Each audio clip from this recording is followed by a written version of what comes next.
அவரை நாம் ஆராதிக்கிறோம். இந்த நாளில் பிலிப்பியர் 4ஆம் அதிகாரம் 6ஆம் வசனத்தையும் சங்கீதம் 34ஆம் அதிகாரம் 17, 18, 19 வசனங்களையும் தியானிப்போம்.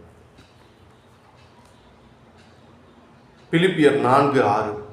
நீங்கள் ஒன்றுக்கும் கவலைப்படாமல் எல்லாவற்றையும் குறித்து உங்கள் விண்ணப்பங்களை ஸ்தோத்திரத்தோட கூடிய ஜெபத்தினாலும் வேண்டுதலினாலும் தேவனுக்கு தெரியப்படுத்துங்கள். ஜஸ்ட் நீங்கள் தெரியப்படுத்தினா மட்டும் போதும். அதுவுமே அவருக்கு தெரியும். ஆனாலும் உங்கள் வாயின் மூலமாக நீங்கள் அவரை ஆராதித்து அவருக்கு உங்களுடைய தேவைகளை நீங்கள் நன்றி அறிதலோடு தெரியப்படுத்தினாலே போதும். அப்போ அவர் என்ன செய்வார்? சங்கீதம் 34:17.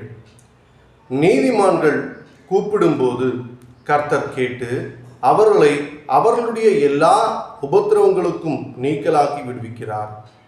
நொறுங்குண்ட இருதயம் உள்ளவர்களுக்கு கர்த்தர் சமீபமாய் இருந்து நறுங்குண்ட ஆவியுள்ளவர்களை ரட்சிக்கிறார்.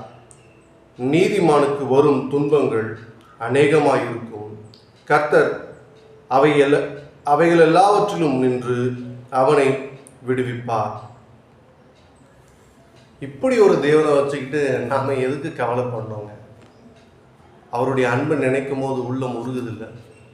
ஆமாங்க, இந்த உண்மையான தேவனை நாம் நம்மளுடைய அப்பாவாய் கொண்டிருக்கிறோம். அவர் நம்மை இந்த உலகத்திலே தேடி வந்து தெரிந்தெடுத்திருக்கிறார். யாருக்கும் கிடைக்கப்பெறாத மிகப்பெரிய பொக்கிஷம் என்னன்னா, இந்த தெல்லுப்பூச்சியை அவர் தெரிந்து கொண்டிருந்தார். அவர் எனக்காக சிலுவையிலே ரத்தம் சிந்தி ஜீவனை விட்டு உயிர் தெழுந்து என்னை அன்பு செய்கிறார். இவ்வளவு எதற்காக செஞ்சார்னா, அவருடைய அன்பை வெளிக்காட்டுவதற்காக செய்தார். என்னை மீட்டெடுக்கும்படியாக அவர் எனக்காக அவரையே இழக்கக்கூட அவர் தயாராக இருக்கிறாரு அப்படின்றத இந்த காரியங்கள் மூலமாக நம்ம தெரிஞ்சுக்கலாம். எனவே ஒன்றுக்கும் கவலைப்படாதீங்க. கர்த்தருக்கு நன்றி அறிதலோடு ஸ்தோத்திரத்தை ஏறெடுத்து வேண்டுதலை தெரியப்படுத்துங்க. அவர் எல்லாவற்றையும் பார்த்து கொள்வார். எனவே நாம் கர்த்தரால் ஆசீர்வதிக்கப்பட்டிருக்கிறோம். இப்படி ஒரு நல்ல தகப்பனை பெற்றிருக்கக்கூடிய நாம் கவலைப்படுறதோ பயப்படுறதோ கலங்குறதோ நம்ம வாழ்க்கையில் இருக்கவே கூடாதுன்னு விரும்புகிற தேவனாக அவர் இருக்கிறார். இப்படி ஒரு நல்ல தகப்பனை நாம் பெற்றிருக்கிறோம். எனவே இந்த பூமியின் வாழ்க்கைக்கு மாத்திரமல்ல, பரலோகத்தில் நமது பெயர்கள் எழுதப்பட்டு இருக்கிறது.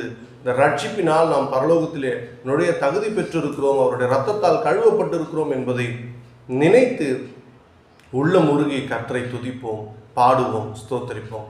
கர்த்தர் நல்லவர், அவர் கிருபை என்றும் உள்ளது. God bless you. Have a good day.